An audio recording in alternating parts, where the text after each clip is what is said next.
Founded in 1971 by Klaus Schwab, the World Economic Forum is steeped in authoritarianism and Marxist ideology. It's an ideology which is creeping into governments across the world. To quote Schwab himself when speaking about the Canadian Parliament, "We penetrate the cabinets. I know that half this cabinet, even more than half, are actually young global leaders of the World Economic Forum. It's true in Argentina, it's true in France, now with the president who is a young global leader," end quote. The World Economic Forum promotes globalist issues such as climate change, so-called systemic racism and sexism, and creating an online digital identity.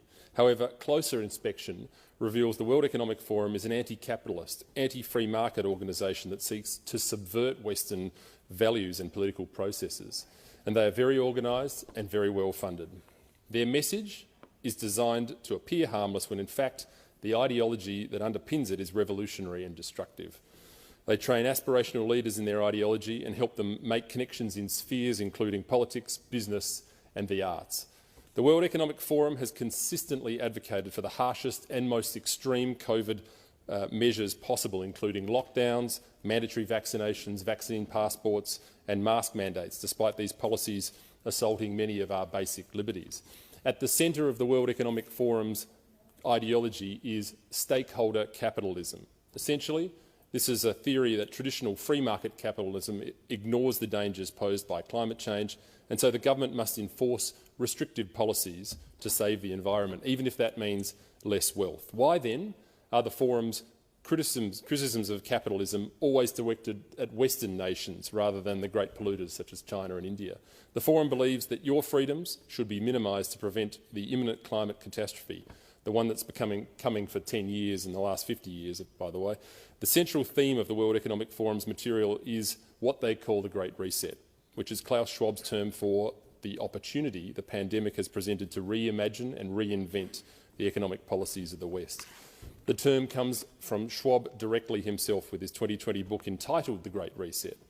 In a now-deleted video titled 8 Predictions for the World in 2030, the World Economic Forum claimed that "you'll own nothing and you'll be happy," a slogan that hits the same dystopian note as "work makes you free and ignorance is strength." You don't have to be a political philosopher to figure out that if you own nothing, the state owns everything.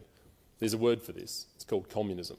The World Economic Forum and its affiliates shamelessly promote the abolition of private property, a central facet of Karl Marx's demented utopian ideology which led to the deaths of tens of millions of people worldwide in the 20th century.